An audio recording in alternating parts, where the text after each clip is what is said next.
The radio didn't bring food. It didn't bring medicine. It didn't stop bombs. And yet, people gathered around it like it could. In the early 1940s, the AM radio was often the only object in a home that connected the inside of a house to the outside world. Not visually, not interactively, just a voice, arriving through static. That mattered more than anyone expected. Wars don't begin with explosions. They begin with uncertainty.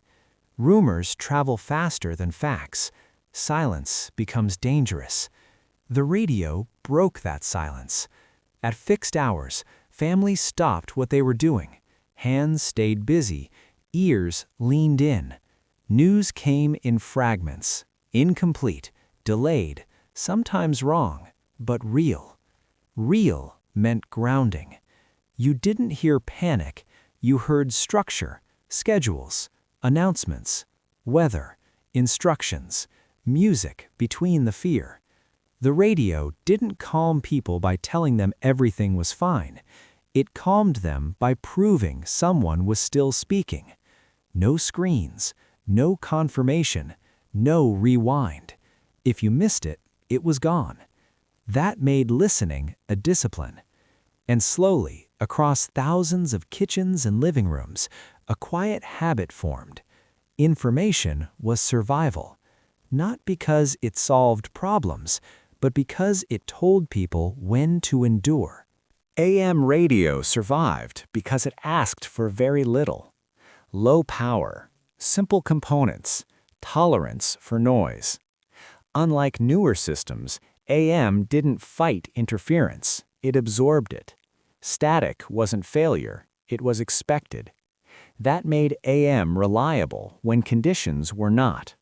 Signals could bend over hills. They could travel farther at night.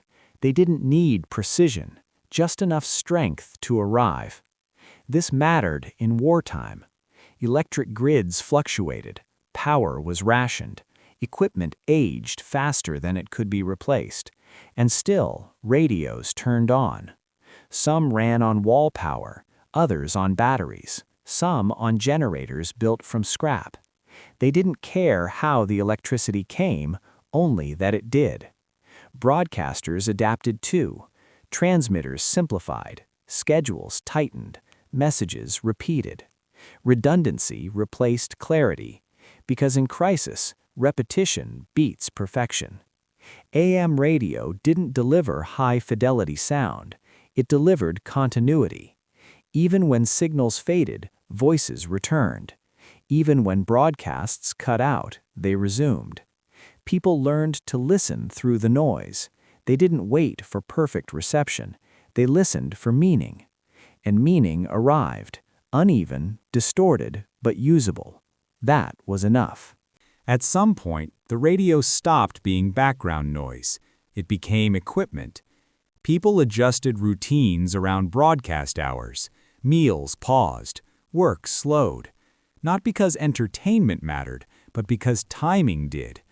Weather reports told farmers when to harvest before shortages. Civil defense alerts told cities when to dim lights, close windows, stay inside. Even silence carried meaning. If broadcasts continued, systems were still functioning. If they stopped, something larger was wrong. Families learned patterns. They noticed changes in tone, a delay here, a repetition there. Information was no longer passive. It shaped movement. Trains ran differently after announcements. Shops adjusted hours. Neighborhoods coordinated without speaking.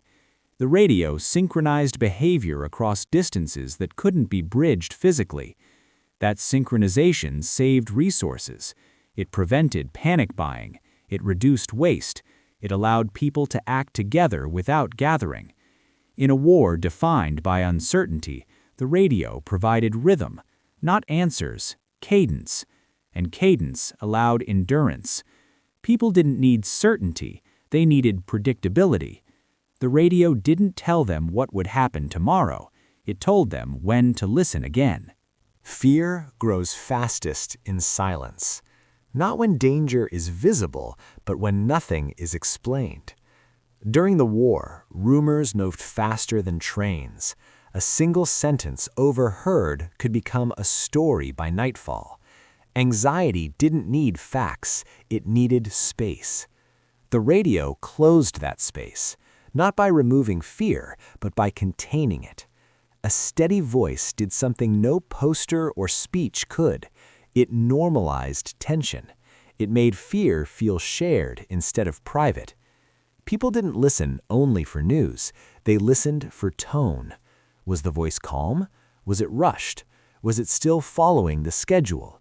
Those details mattered, because fear isn't triggered by information, it's triggered by uncertainty. The radio gave shape to the unknown. Even bad news, when delivered clearly, reduced panic, because clarity restores agency. You could decide what to do next. Silence offered no choices. Psychologically, this mattered more than supplies. A well-fed household without information still panicked. An informed household with little food adapted. The radio didn't lie. It didn't reassure falsely. It spoke consistently. That consistency became emotional infrastructure. When everything else felt fragile, the voice remained. Without meeting, without gathering, without seeing one another, the nation listened together. Radio created a shared moment that crossed geography. Cities, farms, factories, all paused within the same window of time. This was new. Never before had millions of people aligned their attention so precisely, so regularly. The habit was subtle but powerful. Schedules bent around broadcasts. Families knew when important messages would arrive. Workplaces adjusted breaks. Streets quieted slightly at certain hours. It wasn't enforced, it emerged. Because reliability creates obedience without command. People trusted the rhythm. They didn't need to be reminded. Over time, this collective listening shaped behavior beyond the home. It stabilized routines. It reduced rumor spread. It synchronized response during emergencies. A warning delivered at 8:15 meant action at 8:16 everywhere. This wasn't propaganda in the crude sense. It was coordination. The radio didn't tell people what to think. It told them when to pay attention. That distinction mattered. A population that listens together moves together, even when physically apart. And that movement was survival. After the war, silence changed meaning. It no longer felt dangerous. It felt modern. Television arrived with pictures. Newspapers grew thicker. Phones rang more often. Information became visual, instant, crowded. The radio didn't vanish. It faded. It moved to garages, to kitchens as background noise, to cars, something you half heard while driving. Attention shifted to screens, and slowly, listening stopped being intentional. The radio was no longer checked for signals. It was turned on for company. That downgrade mattered, because systems built on abundance forget interruption.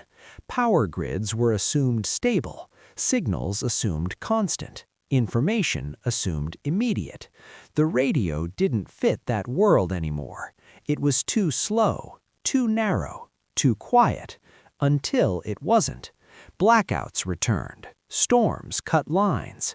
Networks failed all at once. Screens went dark. Phones lost towers. Internet vanished. And the radio spoke. Same static, same voice, same patience. Not upgraded, not optimized, just present. The radio was never obsolete. It was only ignored during good times. The radio never promised clarity. It promised presence. That difference explains why it still matters. Modern systems are built for speed and precision. They assume stability. They assume connection. They assume power will be there when needed. The radio assumes the opposite. It assumes interruption. It assumes delay. It assumes noise. And it keeps working anyway. That mindset is its legacy. The AM radio didn't survive because it was advanced. It survived because it was tolerant of flaws, of gaps, of failure. In an age obsessed with upgrades, it never asked to be improved. It asked only to be turned on. When everything else demands infrastructure, the radio asks for attention. That exchange is uneven and powerful.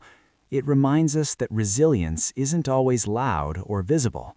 Sometimes it arrives as a familiar voice through static, saying nothing urgent and everything necessary. The radio didn't coordinate armies, it coordinated endurance, and endurance outlasts innovation. We don't need to return to radios, we need to remember why they worked.